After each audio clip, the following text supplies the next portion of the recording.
Hola, buenas tardes a todos. Mi nombre es Leonías. A continuación vamos a hablar sobre el curso de apelación en el proceso penal, acompañado con el doctor José Arturo Matos. Vamos a iniciar en breve. Tenemos lo que son dos políticas que se tienen que cumplir. La primera es que estén apagados sus audios y la segunda, que al finalizar se les va a brindar lo que es el certificado para los que desean, que es el costo de 20 soles.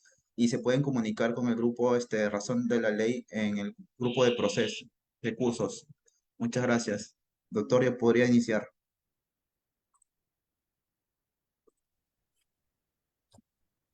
Hola, ¿se me escucha? ¿Se me puede ver? Sí, doctor.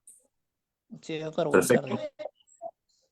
¿Qué tal? Muy buenas tardes con todos. Muchísimas gracias por estar conectados. Hoy miércoles 6 de diciembre a las 6:30 prácticamente de la tarde. Es un placer estar con ustedes. Yo aquí en la oficina, eh, el día a día, en el día a día del abogado litigante. El día de hoy les he traído un tema que hace un tiempo lo dicté y me solicitaron que lo vuelva a dictar algunos estudiantes, algunos colegas, más que todo estudiantes, que mi público mayormente son abogados o en formación o los que están cursando los últimos ciclos de carrera. Y por ello es que me tomé el atrevimiento ahora de volver a dictar el recurso de apelación con algunos matices de cambio. Creo que es un tema bastante interesante, tiene que ver con la impugnación, con los plazos, y porque además me he dado cuenta de que hay alguna confusión cuando una persona, un abogado tiene, más que todo cuando lo recién empezamos, tiene una duda. Cuando recibe una sentencia o un auto y lo pretende apelar, siempre les habrá pasado a ustedes seguramente que tienen la siguiente duda: o planteo revocatoria o planteo nulidad. ¿Cuándo planteo cada una de estas pretensiones y por qué las planteo? Seguramente que, sí, voy a compartir pantalla, solamente dando un preámbulo, seguramente que ustedes van a tener van a tener la duda cuando se les presente la oportunidad de plantear un recurso de apelación, ¿no? Porque la mayor centro de importancia en una impugnación, en un recurso de apelación, es si es que planteas una revocatoria o si planteas una nulidad, porque depende de ello que tu recurso sea admitido y sea discutido en el fondo, ¿correcto? Ahora, si hay alguna pregunta, si hay alguna duda de lo que vamos a conversar el día de hoy, con toda confianza, por favor, no duden ustedes en interrumpirme o en dejar más que todo unas preguntas en la caja de comentarios, y con todo gusto voy a pasar a absolverlas una vez culmine la sesión, o si es que es importante y estoy justo señalando eso, lo paso a absolver. ¿Sí? ¿De acuerdo? Miren, el recurso de apelación en el nuevo Código Procesal Penal, aspectos prácticos, enfoque práctico. Me voy a centrar más que todo en un enfoque no tanto teórico, no tanto doctrinario, sino que quiero que ustedes se vayan con la idea principal de hoy, de lo que es la apelación y cómo plantearla, propiamente dicho. Miren, en primer lugar tenemos que hablar sobre los medios de impugnación. ¿De acuerdo, amigos? Los medios de impugnación se dividen en cuatro. Hay cuatro medios de impugnación que nuestro ordenamiento jurídico procesal establece. Número uno, la famosa apelación, de lo que vamos a hablar el día de hoy. La apelación, la reposición, la queja y la casación, que es un recurso extraordinario, pero está dentro de lo que se le conoce como medios de impugnación, ¿correcto? Cuatro son los medios de impugnación que establece nuestro ordenamiento jurídico penal. Entre ellos encontramos la apelación. Entonces, ¿cuál es la conclusión que se cae de Maduro?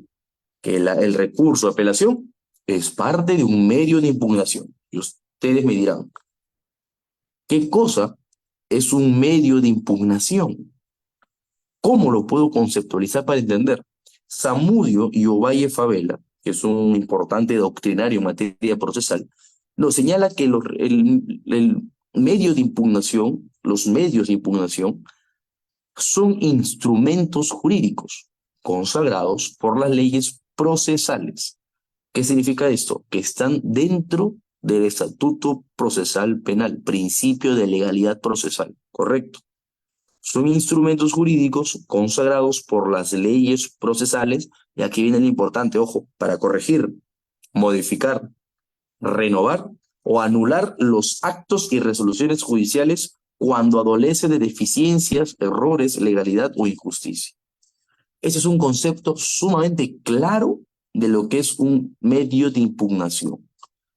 Sirven como principal idea para corregir, modificar, renovar o anular los actos que se emiten en un proceso judicial. Pero esto tiene que ver con un sentido, es decir, yo pretendo corregir, pretendo renovar, pretendo modificar, anular lo que se emite cuando existe algún error, alguna deficiencia, alguna injusticia. Entonces, todo tiene un porqué, correcto. Así lo podemos conceptualizar en primer lugar los medios de impugnación.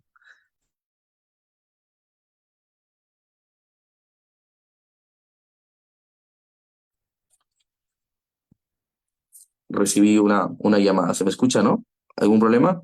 ¿Se me escucha bien? Sí, doctor, sí lo escucha. Puedo Perfecto, confirmar. perfecto. Bien, miren.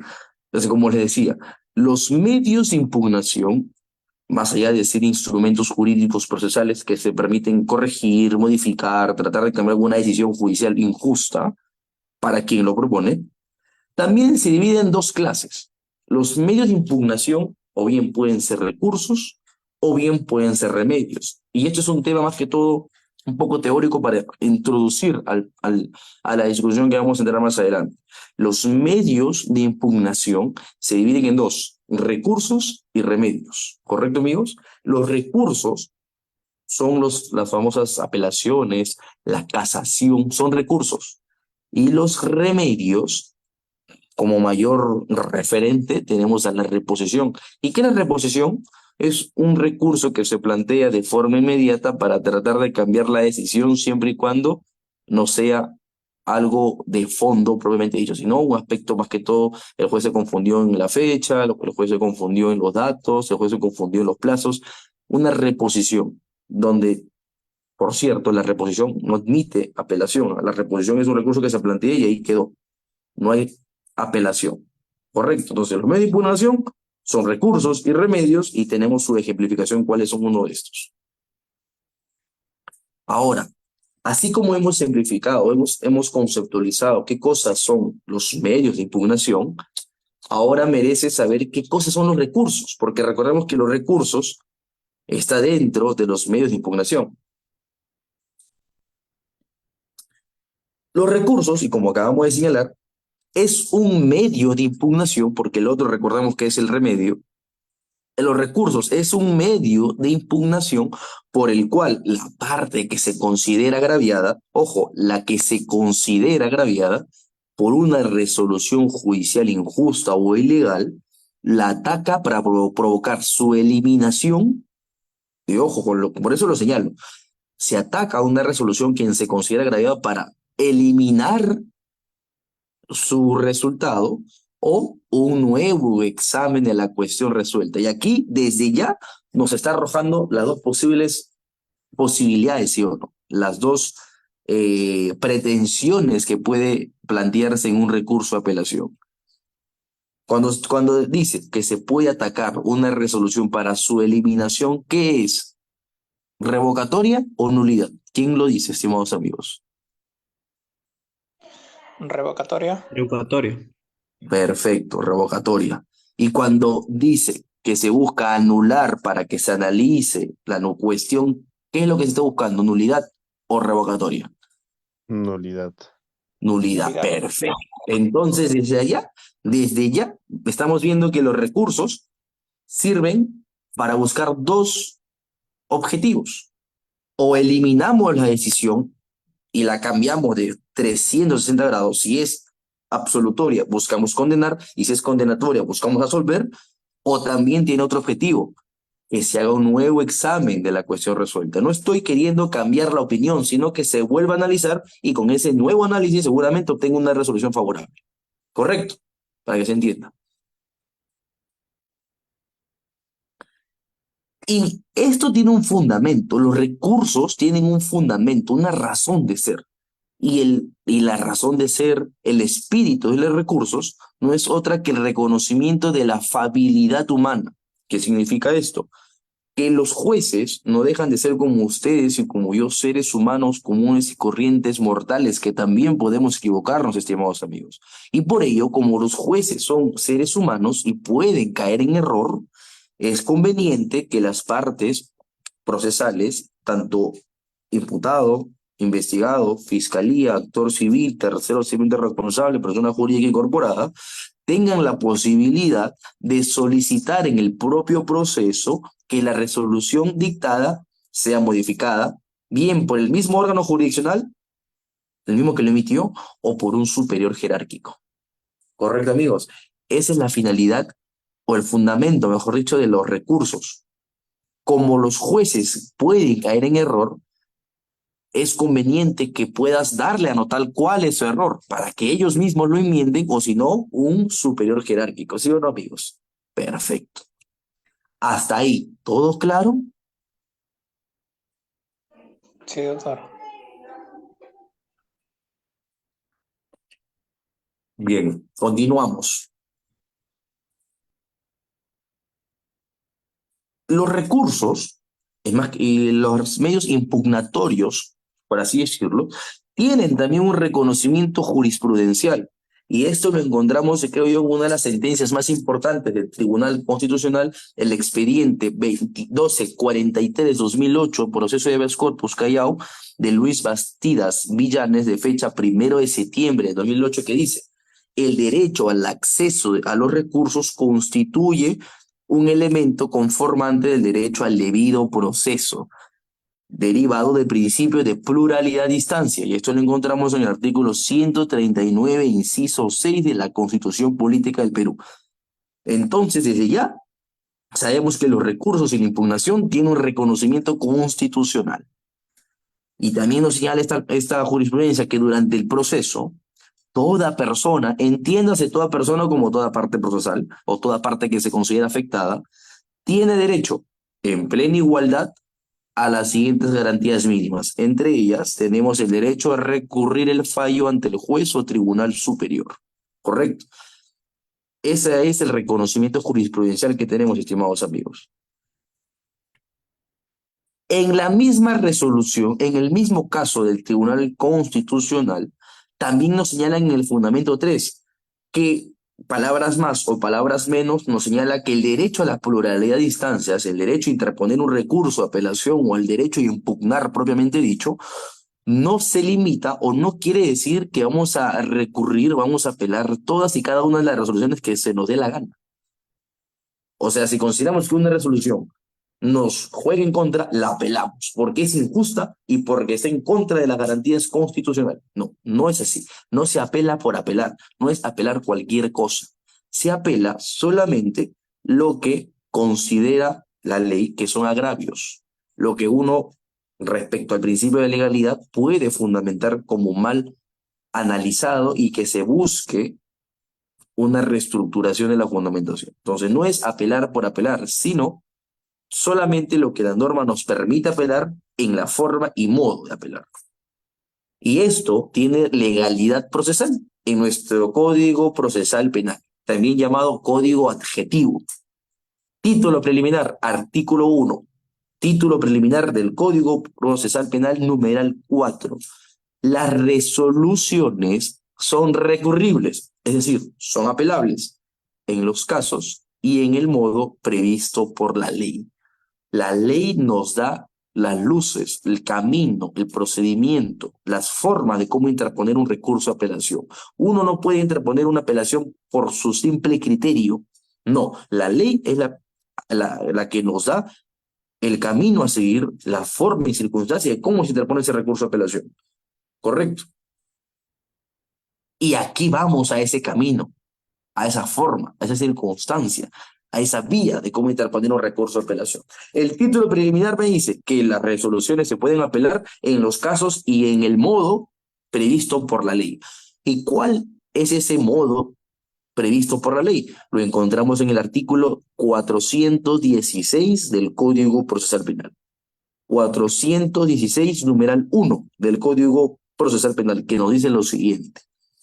El recurso de apelación procede, una forma de cómo interponer un recurso de apelación contra sentencias, ¿no? Absolutorias o condenatorias, los autos de sobreseimiento y los que resuelvan cuestiones previas, cuestiones prejudiciales y excepciones, o que declaren extinguida la acción penal o pongan fin al procedimiento de la instancia. Se refiere a resoluciones emitidas en etapa intermedia, estimados amigos. Sobreseimiento, cuestiones previas, prejudiciales, excepciones, etc. Resoluciones emitidas en etapa intermedia. Numeral C, bueno, inciso C, procede la apelación contra los autos que revoquen la condena condicional. Por ejemplo, a José Arturo Matos lo condenan a 3 años de pena privativa de la libertad suspendida con reglas de conducta. Incumplo las reglas de conducta, se me revocan esa condena condicional. O también procede contra los autos de la reserva del fallo condenatorio, la conversión de la pena. Se presume y se apela y se muestran los agravios.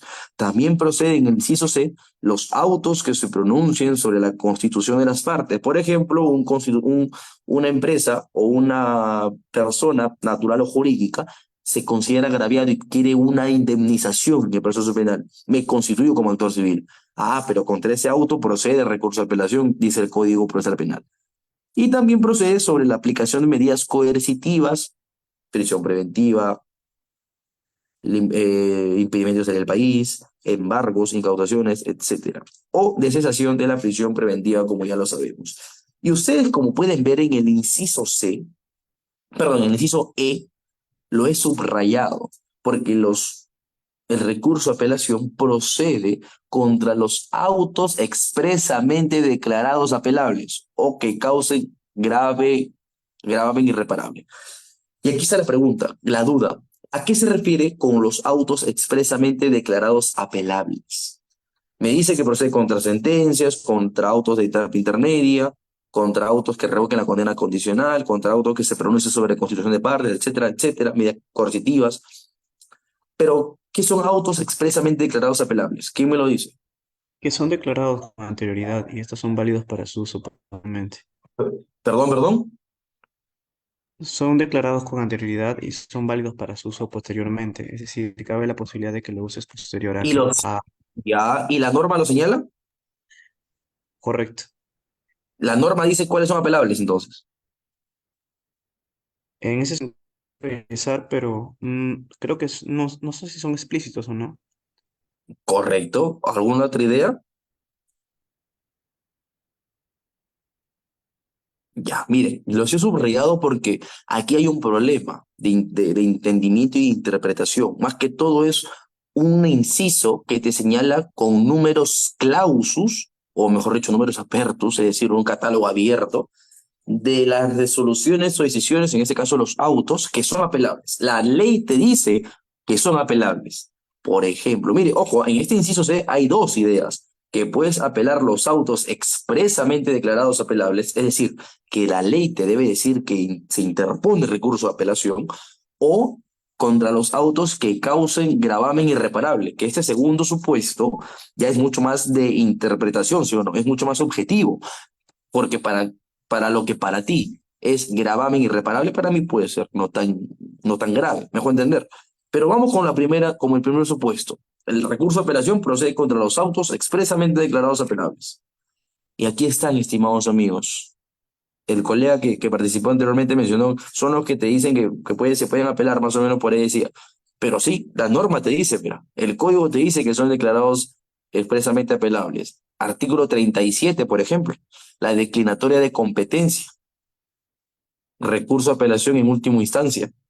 Es lo que procede ante una declinatoria de competencia. Artículo 103, la resolución que se pronuncia sobre la constitución del actor civil, ahí menciona, esta resolución es apelable. Sobre la resolución que se pronuncia sobre el reexamen de la prueba, artículo 204, también te señala que pueden ser apelables.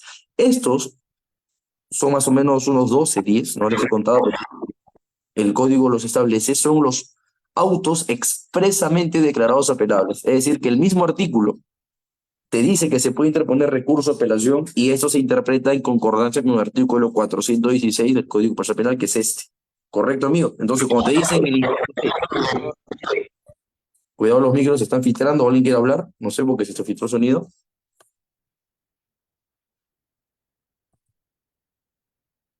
Ya, no era una filtración seguramente.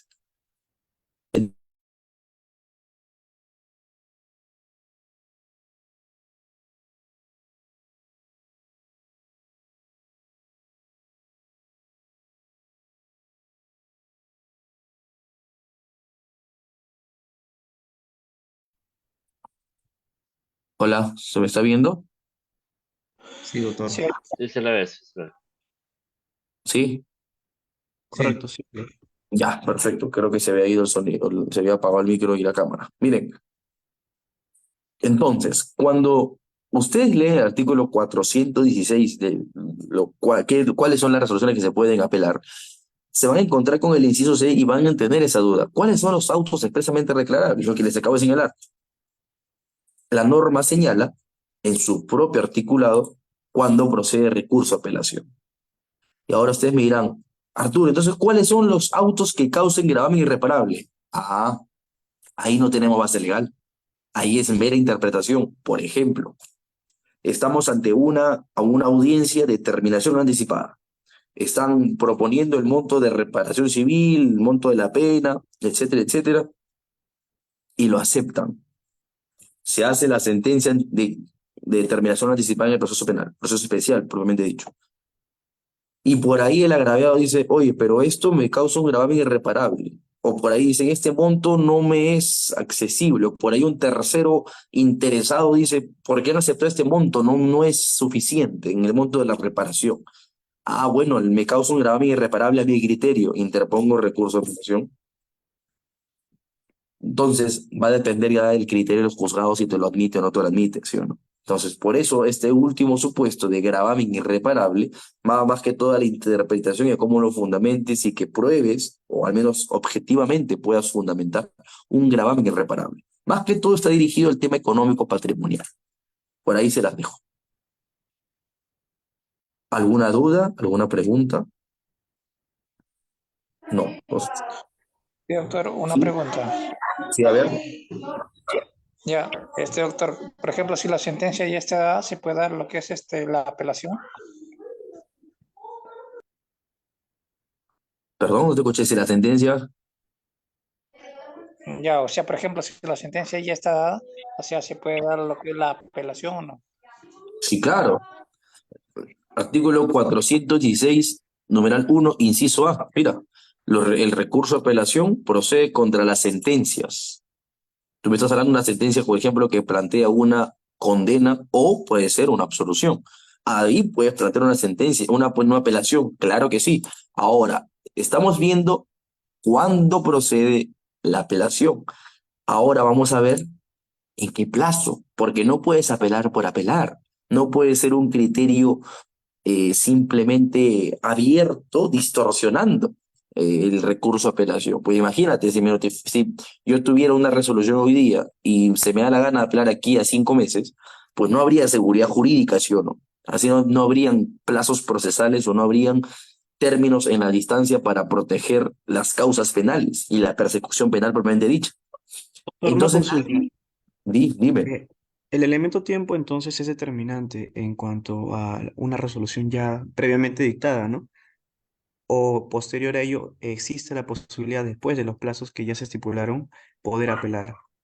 No, mira, para interponer una apelación propiamente dicha tienes que tener en cuenta los plazos y desde que te notifican, porque si no va a ser improcedente, no te van a aceptar la apelación por extemporánea. En la práctica, estimado amigo, por ejemplo, puede que te diga un caso, un cliente que te diga, doctor, yo he sido sentenciado a 10 años de pena privativa de libertad, me voy a la cárcel, estoy prófugo ahorita. Y tú le dices, perfecto, dame tu sentencia, vamos a apelarla. ¿Cómo te llegó? No, esto me llegó hace 3 meses. Ya pasó el plazo de apelación. Vas a plantear una apelación si es que la norma te dice que para sentencia son 5 días después de notificado. ¿Qué es lo que te queda? Ya no vas a ir a una vía penal, sino te queda la vía constitucional. Plantear, por ejemplo, un habeas corpus o una acción de amparo. Eso sucede en la práctica. Yo tengo clientes que han venido por temas de condenas, pero que han sido condenados hace 6 meses, hace un año, y están, pues, prófugos, es decir, se lo conoce, están corridos de la justicia, porque si como están con orden de captura, los ven en la calle y los llevan a la dependencia. Entonces, lo único que me queda plantear es un habeas corpus o plantear una acción de amparo, por ejemplo, ¿no? Si es que las causales me permiten. Pero el habeas corpus es lo más común, habeas corpus conexo, por ahí va. ¿Correcto, amigo?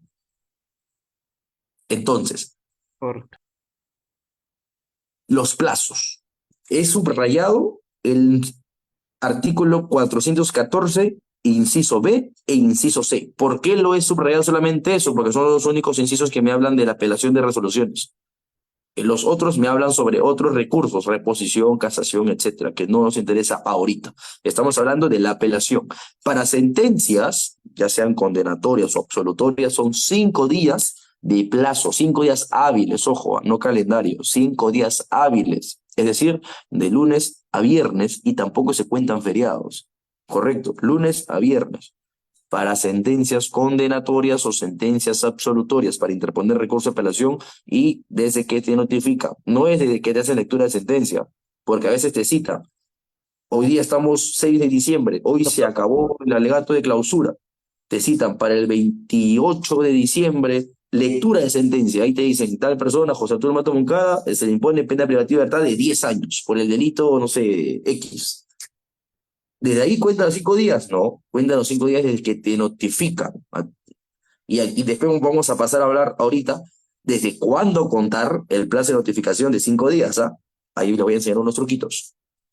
Y el inciso se habla sobre 3 días para interponer recurso de apelación contra autos interlocutorios, o también recurso de queja, apelación contra sentencias emitidas conforme previsto en la 448, ¿no? Que más que todo son para autos. Autos se refiere, por ejemplo, a autos de expedición preventiva, autos de excepción de improcedencia de acción, autos que lo resuelven o no finiquitan el proceso, sino que lo que resuelven son incidentes, alguna prisión preventiva, alguna cesación de prisión preventiva, tutela de derechos. Esas soluciones son autos, y como son autos, se plantea la apelación en el plazo de 3 días de notificada la resolución, el auto. 3 días de notificado, ¿correcto? Ahora, acá es lo que me quiero centrar respecto al plazo de interposición de la apelación, porque es importante, para que no se confundan ustedes y no les pase que se plantean un recurso extemporáneamente. La norma te dice, por ejemplo, que para sentencias, como acabamos de hablar, son 5 días de plazo para apelar, 5 días hábiles. Si te llega una sentencia el día viernes, tu primer día, a ver, ¿cómo sería? Vamos a hablar desde cero para que se entienda. Lo normal o el deber ser sería, me llega la sentencia notificada el día viernes. Mi primer día que corre para apelar sería el día lunes. Y como la norma me dice que tengo 5 días de apelar, tengo hasta el día lunes, martes, miércoles, jueves y hasta el próximo viernes para interponer mi recurso de apelación dentro del plazo que establece la ley. Correcto. Esa es la interpretación que se hace literal. Ustedes saben que las notificaciones se cuentan a partir del día siguiente de notificado, así como también las normas se emiten y entran en vigencia el día siguiente de publicadas. Igual las sentencias o las resoluciones o las notificaciones en general cuentan a partir del día siguiente de notificado. Pero en el proceso penal hay un detalle. Los abogados tenemos lo que se le conoce como casilla electrónica. El Poder Judicial te notifica por casilla electrónica y la Fiscalía te notifica por correo electrónico, tu Gmail. ¿Correcto? Entonces, ¿qué pasa? El artículo 155E de la Ley Orgánica del Poder Judicial señala lo siguiente. Cuando le dice, las notificaciones cuentan a partir del día siguiente hábil de donde notificadas o de haberte puesto en conocimiento. Es decir, si me llegó un día lunes, mi primer día cuenta martes. Si me llegó el día viernes, mi primer día es el día lunes. Si me llegó el día jueves, mi primer día es el día viernes. Y en mi segundo día sería el día lunes, ¿correcto? ¿Qué más dice? Excepto, dice el artículo 155E de la Ley Orgánica Prejudicial, las notificaciones realizadas por casilla electrónica. Ante ella se cuenta como primer día hábil a partir del segundo día siguiente. Poco confuso, ¿no? La Ley Orgánica Prejudicial, artículo 155E, dice: las notificaciones llegadas por casilla electrónica, su primer día hábil cuenta a partir del segundo día siguiente. ¿Cómo interpretamos eso? Durante muchos años hubo problemas. Sin embargo, ya hay un precedente vinculante.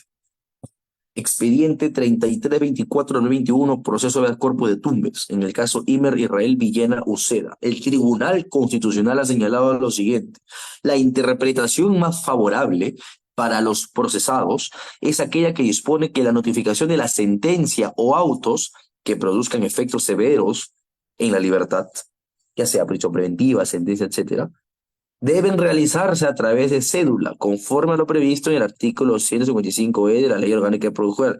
Esto es, en el domicilio real señalado. Entonces, ¿qué es lo que nos dice? Le voy a resumir, amigos, para no leerlo y puedan entender. Cualquier resolución que nos llegue a la casilla electrónica, por ejemplo, si nos llegó un día lunes, la ley dice: segundo día siguiente es tu primer día hábil. Si una notificación me llega a mi casilla de abogado el día lunes, día martes, día miércoles, segundo día. Día jueves es mi primer día. ¿Se entendió? Día jueves es mi primer día de conteo para apelar o para interponer cualquier recurso. Jueves. Me llegó a mi casilla un día viernes. Día lunes, día martes. Mi primer día va a ser el día miércoles de conteo para interponer cualquier recurso impugnatorio. ¿Se entendió? Doctor, una consulta, ¿quiere decir día sábado y domingo son días inhábiles y día lunes y martes Exactamente. son Todos los contados? procesos del Poder Judicial, todos los plazos del Poder Judicial, todos los plazos procesales, por así decirlo, se cuentan solamente días hábiles, sin contar sábado y domingo y sin contar feriados. ¿Correcto? Doctor, una última consulta, y disculpe si insisto, para que No, me quite esta dime. duda. Me resulta un poquito disruptivo, pero es una duda, de pronto yo estoy errado. No sé si difiere un poco lo penal de lo civil, pero en casos penales en términos de plazo, un docente me comentó que el día inhábil básicamente solamente son los domingos y festividades o eventualidades. Ahora, en ese sentido, en términos de plazos, ¿difiere de lo penal o lo penal le añade un día más? En este caso, pues sería sábado, ¿no? ¿O No, estoy errado? sábado y domingo no cuentan, amigo, para conteo de plazos. En ambas materias, entonces. Sí, civil y penal, es lo mismo. Civil, penal, tributario, cualquier proceso laboral, sábado y domingo no son días hábiles. Días hábiles son lunes a viernes. Por Correcto. ejemplo, el día viernes, este viernes 8, ha sido declarado feriado, ¿sí o no? Así es. Ese día no cuenta, por ejemplo. Si me llega una notificación el día de hoy, miércoles, por ejemplo, y ya llovió un decreto y una norma, el mañana, jueves 7, también es declarado no laborable para el sector público, ¿sí o no? Así es. Correcto. Entonces, si me llega hoy una notificación a casilla, el día miércoles, hoy 6, mi primer día hábil sería el día miércoles 13. De la semana próxima, correcto. ¿Sí o no? Porque no cuenta jueves, no cuenta viernes, no cuenta sábado, no cuenta domingo. Día lunes sería mi primer día. Mi segundo día siguiente sería miércoles 13. ¿Se entendió? Sí, se entendió. Sí, doctor.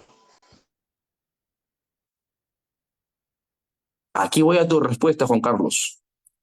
Esa es como primera idea. Cualquier notificación ingresada a casilla cuenta a partir del segundo día siguiente de notificada, a excepción, ojo, a excepción de las sentencias condenatorias. Si ustedes tienen un caso, un juicio oral, y lo sentencian a la cárcel a su cliente, el plazo para apelar ya no va a contar desde cuando te lo notifican en la misma audiencia. A veces cuando hay audiencias presenciales, el juez te da la sentencia en tus manos y te das por notificado, ¿correcto? O también suele pasar que te llega a la casilla electrónica, ¿sí o no? Perfecto. ¿Qué es lo que sucede? Cuando se trata de sentencias condenatorias, o absolutorias. El plazo cuenta desde que te llega a tu domicilio. ¿Y a qué domicilio? ¿Del abogado o al domicilio del imputado o del absuelto? ¿Qué dicen El, abo- ustedes? el abogado, quien patrocina al cliente, ¿correcto? ¿Y qué pasa si yo como abogado condenan a mi cliente y la familia no quiere hacer nada más de mí? Es más, ni siquiera me pagan mis honorarios. En ¿Qué ese pasa en sentido, ese supuesto? ya, en ese sentido procederá que lo notifiquen a ellos, ¿no? Ese problema viene en la práctica. Y a través de este acuerdo, de este precedente vinculante, se señala que la interpretación más favorable es que cualquier sentencia cuenta a partir de la notificación del domicilio del afectado, es decir, del imputado. Llegó a tu casa, ya tomaste conocimiento, a partir de ahí tienes 5 días para que te consigas un abogado, para que interponga la apelación que tú creas conveniente. Ahora, si, Doctor, una consulta. ¿Y dime. si uno como representante legal tiene varios domicilios y precisó más de uno y no se encuentra pues específicamente en uno, puede aducir que fue indebidamente Una, notificado? una, una cosa es domicilio procesal y otra cosa es domicilio legal, ¿correcto? Correcto. Hay tres tipos de domicilio que el Código Civil establece: domicilio real, domicilio legal y domicilio procesal, ¿correcto? Lo que cuenta en el proceso penal, civil, laboral, lo que cuenta en los procesos judiciales es domicilio procesal.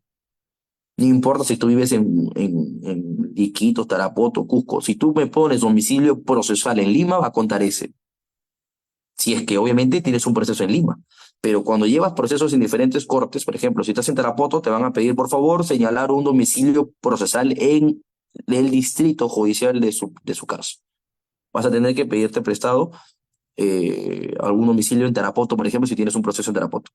¿Por qué? Porque no todos notifican por casilla electrónica, porque no todos los distritos judiciales del Perú tienen internet. Entonces, para evitar esos problemas de notificación, te piden domicilio procesal para que te puedan notificar sin ningún problema. El domicilio real es en donde tú vives realmente, y el domicilio legal es el que aparece en tu DNI, que no siempre coincide con tu domicilio real, ¿correcto? Pero en el proceso judicial, ya sea penal, civil, laboral, etcétera, cuentan domicilio procesal y tú lo señalas en tu apersonamiento. Si es que estás en Lima, por ejemplo, porque es la capital y ahí están todas la logística posible, te van a notificar a casilla electrónica. Mayormente en todos los distritos, el Poder Judicial te notifica casilla electrónica. Yo como abogado tengo mi casilla, por ejemplo, cada abogado tiene una casilla electrónica, le llega ahí de frente. Pero como ya salió un precedente vinculante, porque pasaba este problema, ¿no? Que se emitía una sentencia y le llegaba al abogado, y el abogado nunca informaba al cliente. Nunca le informaba al imputado, ya sea porque no le pagó, ya sea porque se pelearon, ya sea porque no se hablan, etcétera. Nunca le informó y afectaba al derecho a la doble instancia dentro del plazo al condenado, por ejemplo. Entonces, para evitar esos problemas, se dijo, para sentencias, nada más, ojo, para sentencias, ¿ah? Para sentencias, cuente el plazo a partir de que le notifican al domicilio donde vive el condenado, ¿correcto? Y si está preso, cuenta desde que le notifican al penal, porque a los que están detenidos por prisión preventiva y los condenan, cuentan la notificación desde que le notifican al penal. ¿Por qué? Porque ese es su domicilio donde está viviendo, ¿sí o no? El penal. Entonces ahí lo ubicas, ahí lo notificas para que él tome conocimiento, se contacte con familiares y le diga: me llegó la notificación el día de hoy, mañana corre plazo 5 días, contacte con un abogado. Ya, se evitó el problema de que no tomó conocimiento. Entonces, ¿cuál es la idea principal? Dos ideas. La primera es que las resoluciones que te llegan a casilla cuentan a partir del segundo día siguiente, excepto las sentencias que cuentan a partir de que te llegan a tu domicilio legal o domicilio físico, que como se le conoce también una notificación por cédula. A eso se le conoce notificación por cédula, porque van a tu casa, a donde tú estás viviendo. O si no, van al penal, donde te van a encontrar. Es decir, un lugar donde te encuentren y puedas tomar conocimiento de la sentencia para que puedas apelar dentro del plazo de 5 días. ¿Quedó claro? ¿Alguna duda?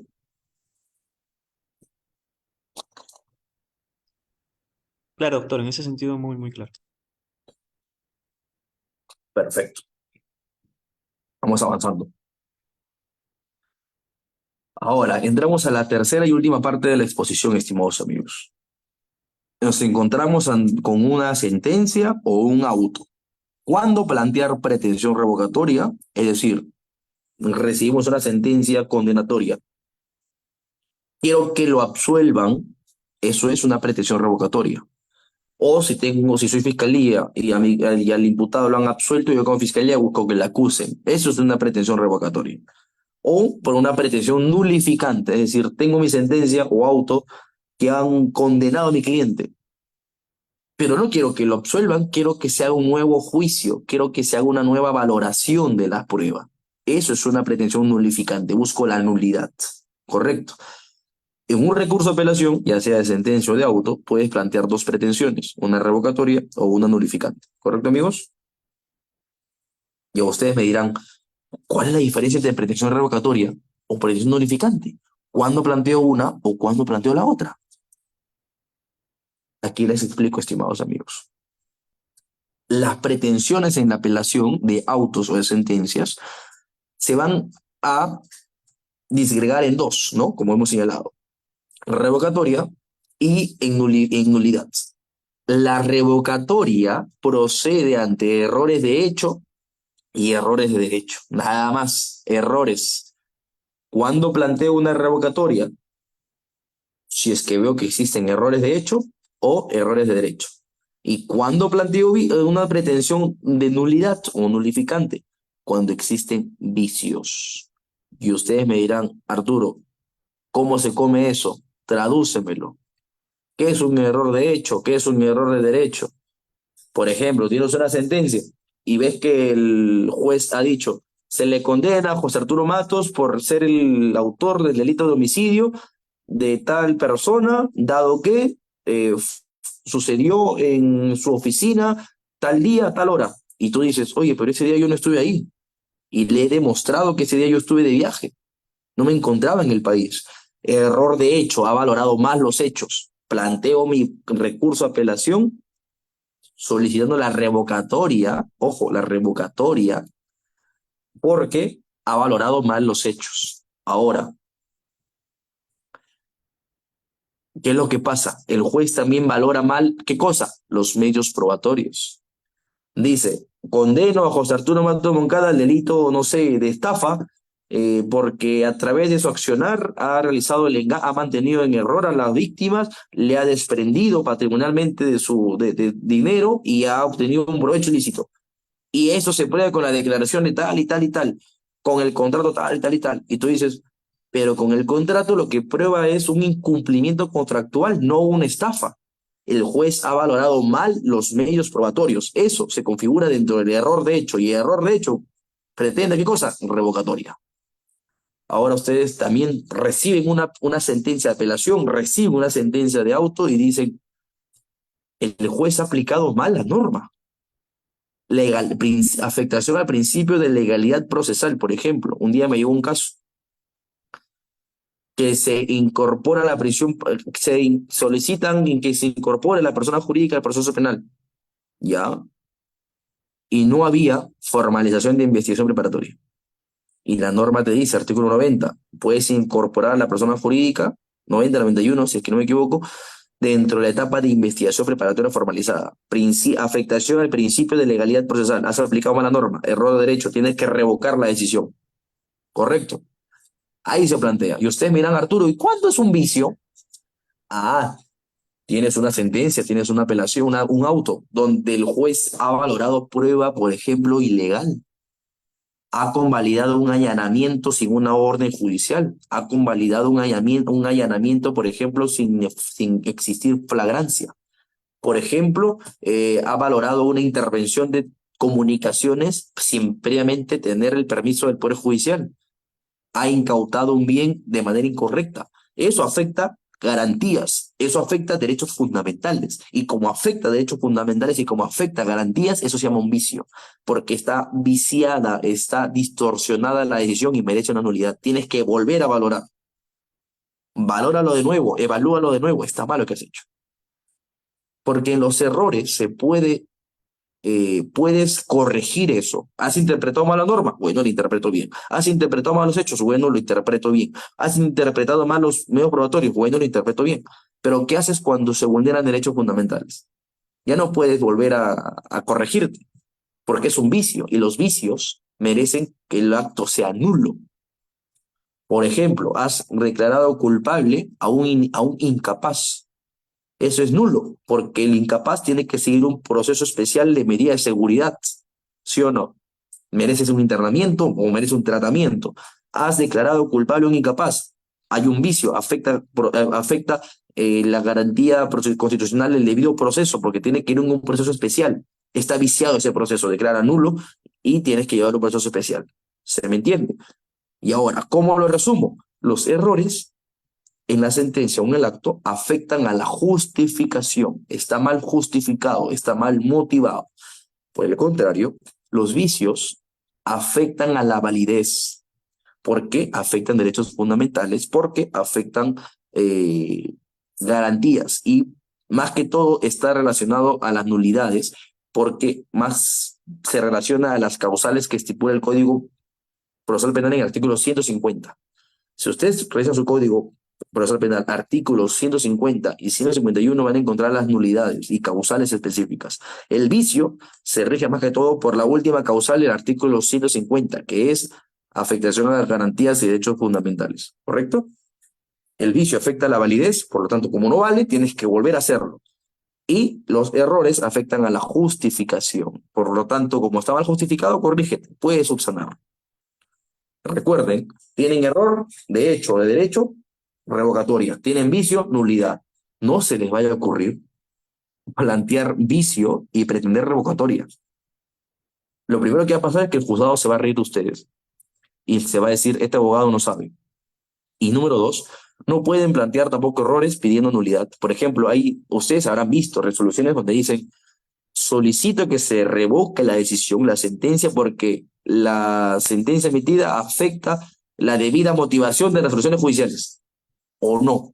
A ustedes habrán visto en apelaciones que cuestionan la debida motivación de resoluciones judiciales. ¿Y eso qué es? ¿Es un error o un vicio? Error. La indebida motivación de resoluciones judiciales, ¿qué es? ¿Un error o un vicio?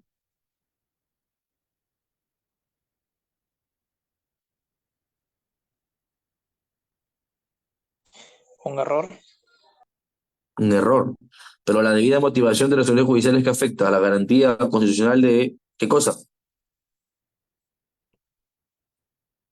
La debida motivación está relacionada al debido proceso. Y el debido proceso es una garantía constitucional, por lo tanto es un vicio. Si es un vicio, tienes que pedir nulidad. No es un error la debida motivación de resoluciones judiciales, es un vicio porque afecta a la validez.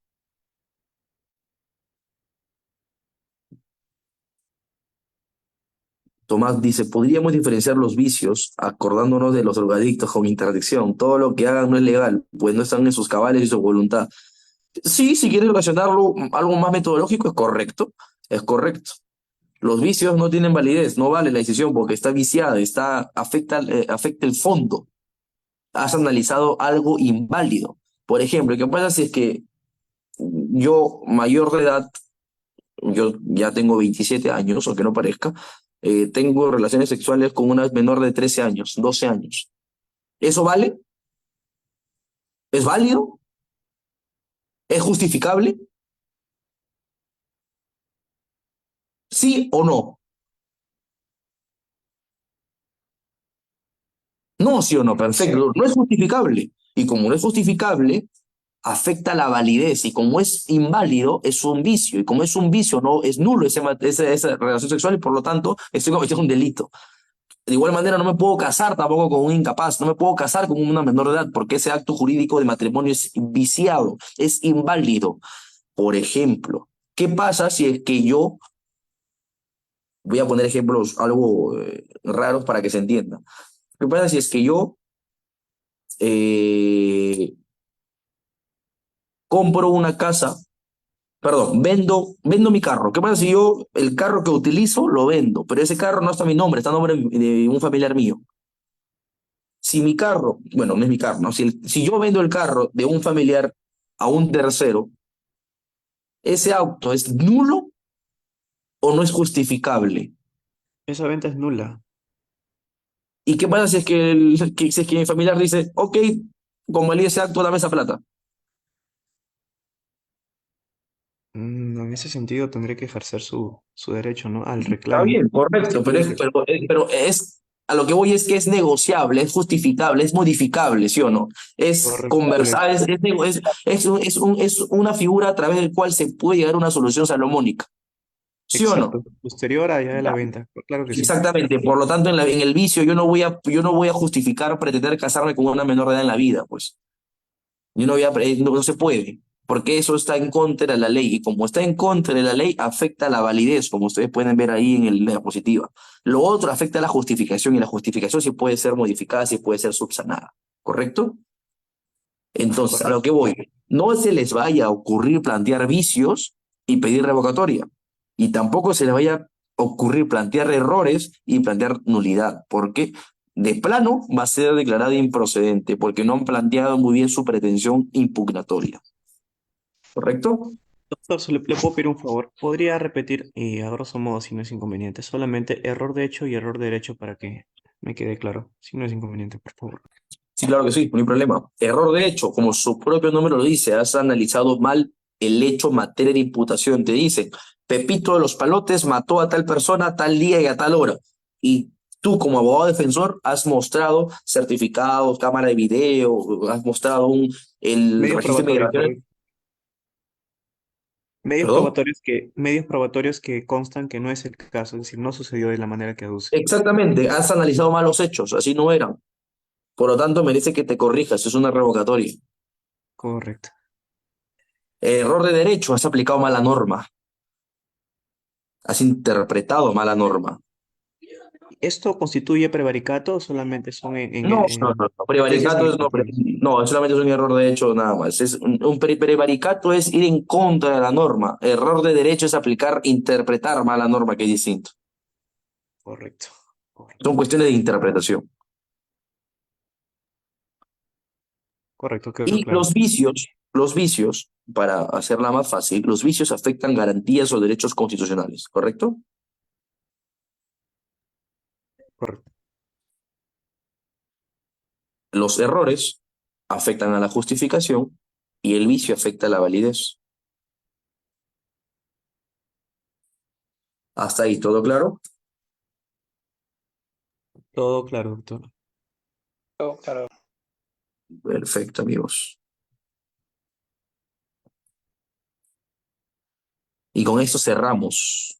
¿Qué es lo que tienen que tener en cuenta para interponer una apelación, estimados amigos? En primer lugar, tienen que determinar las partes o los puntos de la decisión que les causa agravios. Por ejemplo, tienen la sentencia. ¿Cuál de los considerandos, cuál de los fundamentos les causa agravio? No sé, tienen la apelación, dice ahí fundamento 1, fundamento 2, fundamento 3, fundamento 4. Cualquier considerando, cualquier fundamento, cualquier numeral, usted dice, este párrafo número 30 está mal planteado porque afecta, tiene un error de hecho, tiene un error de derecho, tiene un error de interpretación. Ese es mi agravio. Otro más, este ha analizado mal la prueba. También me causa agravio. A ustedes tienen que determinar cuáles son los párrafos, y cada párrafo está numerado en una sentencia. ¿Cuáles son los párrafos que les causa agravio por su mala justificación, por su mala fundamentación o porque tiene un vicio? ¿Correcto? Primero lo que tiene que hacer es determinar qué partes de la sentencia o del auto les causa agravio. El agravio se entiende el agravio se entiende sobre lo que es un vicio o un error, ¿correcto? Número dos, ya tienes tus párrafos que te causan agravio, que van en contra de lo que a ti te favorece. Un número dos, tienes que expresar el agravio, tienes que determinar si estos párrafos son errores o son vicios. Ustedes me dirán, doctor, ¿puede haber errores y vicios en una apelación, una sentencia? ¿Ustedes qué dicen? ¿Sí o no? Puede que sí. Sí, sí. Sí, doctor. Sí, puede haber. Correcto. Eso en el derecho civil se llama ¿qué cosa? ¿Acumulación de qué? Hay un término civil que se llama acumulación de pretensiones. Hay pretensión principal, pretensión accesoria, pretensión alternativa, pretensión subsidiaria. Eso es derecho procesal civil. Si, por ejemplo, tienes 10 párrafos de la sentencia que están en contra de lo que tú, de lo que a ti te conviene como apelable, y ves de esos 10 párrafos, 8 son errores y 2 son nulidades. Si hay un vicio, ya no sería nulo todo. Ahí es lo que estoy viendo, estimado amigo. Ustedes pueden plantear como pretensión principal, si es que tienen de 10, 8 errores, principal que se revoque. Y si tienen 2 vicios, dicen, y como pretensión alternativa, si es que no me haces caso a una, me haces caso a la otra. Planteo nulidad por esto y por esto. Y en la práctica suele pasar lo que tú muy bien has señalado, estimado amigo Tomás Rueda. Porque en la práctica puede que el Tribunal de Apelaciones te dicen, me planteas errores primero y como alternativa me planteas nulidades. Es decir, quieres que verifiquemos primero la forma y el cómo se ha interpretado los hechos y la norma, y después quiere que evaluemos si es que existe algún tema de afectación a derechos fundamentales. No sería al revés, te dicen los jueces, pero no. No es así. Simplemente tú planteas lo que tú encuentras. Por eso existe, y esto hay mucha confusión en el proceso penal, porque los penalistas no manejamos el tema de pretensiones, acumulación subjetiva, acumulación objetiva, no manejamos eso. Eso es teoría general del proceso. Y mucho cuidado con las excepciones por ambigüedad y oscuridad por tema de... Pero, estimado amigo, la excepción de ambigüedad y oscuridad son excepciones que se plantean en el proceso civil. En el proceso penal no se plantean esas excepciones. En el proceso penal no se plantean excepción de ambigüedad, excepción de oscuridad. Esas son cuestiones que se plantean a la demanda en el proceso civil.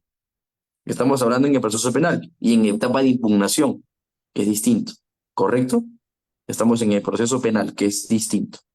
Claro, en lo civil sí, ahí sí encaja, pero acá en penal no existe eso de excepciones ambiguas, oscuras. Hay excepciones perentorias y hay excepciones que son más que todo que ponen fin al proceso civil, ¿sí o no? Ya no, acá estamos hablando en el proceso penal. En el civil hay excepciones dilatorias, hay excepciones perentorias. En el proceso penal no existen excepciones. Tú planteas tu pretensión y el juez va a resolver sobre lo que tú solicitas.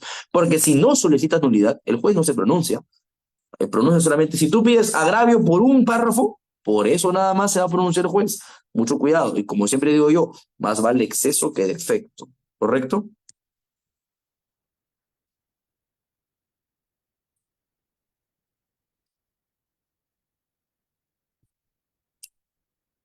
Sigamos. Entonces, una vez que tienes tus agravios determinados a la sentencia, estamos diciendo, tienes que determinar qué tipo de agravio es, cuáles son vicios, cuáles son cuáles son errores. Si tienes vicios, puede que tengas 2, 3 o un solo vicio, y está bien. Si tienes un solo vicio, plantea nulidad. Como yo, por ejemplo, tuve hace la semana pasada una sentencia condenatoria por tráfico ilícito de drogas, y planteé vicio, nada más no planteé revocatoria, porque el juez valoró la intervención policial en un domicilio sin flagrancia, sin orden judicial y sin estudio previo. Simplemente la policía se le dio la gana de entrar a un domicilio. Eso es un vicio, afecta al derecho fundamental de inviolabilidad del domicilio y al debido proceso. Por lo tanto, planteé vicio. Planteé un vicio, nulidad, nada más. Pero también he tenido apelaciones donde he encontrado, por ejemplo, errores. Y mi único vicio, ¿cuál ha sido? La debida motivación de las actuaciones judiciales. Y planteé como principal la revocatoria y como pretensión alternativa el vicio. Y por pronunciamiento obligatorio y por legalidad, el juez tiene que pronunciarse por todo lo que yo he planteado. Si yo he planteado 8 errores, el juez tiene que dar respuesta a los 8 errores. Si yo he planteado un vicio, tiene que pronunciarse por un vicio. Si yo he planteado pretensión alternativa y pretensión principal, tiene que pronunciarse por ambos. ¿Correcto? Y por último, una vez que has determinado si son errores o son vicios, tienes que tener tu pretensión concreta. ¿Qué vas a pedir? ¿Revocatoria o nulidad? Y una vez tienes armado ese cuadro, comienzas a hacer tu apelación y presentarlo dentro del plazo establecido que se establece en la norma, estimados amigos. Muchísimas gracias. Espero que se haya entendido, espero que no habernos aburrido. Mi nombre es José Arturo Matos, así que para lo que ustedes deseen, ustedes quieran, no, cuenten conmigo sin ningún problema. Si hay alguna pregunta, alguna duda, paso a resolverla encantadamente.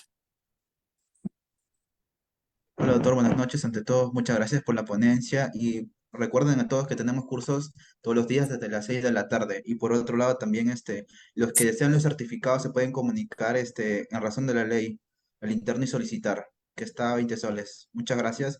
Y si tienen dudas puedan preguntar normal. Nos estamos Doctor, buenas viendo. noches. Doctor, buenas noches. Disculpe, sobre los PPTs, ¿cómo podría compartir el PPT, por favor? Encima, yo ya pasé los BTS ya en la organización. Diana Ricalde le he pasado, así que ellos entiendo que le va a correr traslado a ustedes. Ah, ok, muchas gracias. O si no, si es que no se les paso, se demoran, me pueden escribir, mi correo es firma.matos@gmail.com. O si no, en todas las redes sociales yo estoy como José Arturo Matos y por ahí también los puedo compartir en PPT sin ningún problema. Doctor, una consulta con el tema del ejemplo que dejó o expresó sobre la relación Ya sexual doctor, con la muchas gracias niña. por todo. Entonces vamos a cerrar la sesión. Gracias a todos, Ah, muchas bendiciones. Creo que hay una pregunta que están haciendo. Ya, dale. sí, sí, doctor, el tema de la niña supuestamente que había tenido relaciones con un adulto, la niña de 13 años, en ese caso se plantea el tema de la apelación, ¿no? Si es que la sentencian, pues en caso favorable para el reo, se puede presentar una apelación por tema de revocatoria, por el error No, de... pero que una menor de edad jamás va a estar permitido que tenga relaciones con un adulto. Ahí esa persona va a ser condenada, definitivamente. Ahí vas a tener que buscar errores, si es que hay alguna contradicción en la declaración, si es que hay un mal análisis de la norma, y si es que encuentras vicios, por ejemplo, no sé, no te prohibieron tener un abogado de libre elección, te valoraban prueba ilegal, hay esos vicios, planteas tu apelación con pretensión nulificante, pero si no, planteas revocatoria si es que encuentras agravios de errores. Pero cualquiera de los dos. En toda sentencia puedes encontrar uno, lo otro, los dos. Muchas gracias. Muchas gracias a todos. Muchas gracias, doctor. Y recuerden que los que deseen certificados se comunican al interno. Nos estamos viendo próxima. Recuerden que Muchas gracias. estamos Muchísimas gracias. certificados por el Colegio de Abogados. Muchas gracias. Muchísimas Buenas gracias. noches. Un gusto. Hasta luego.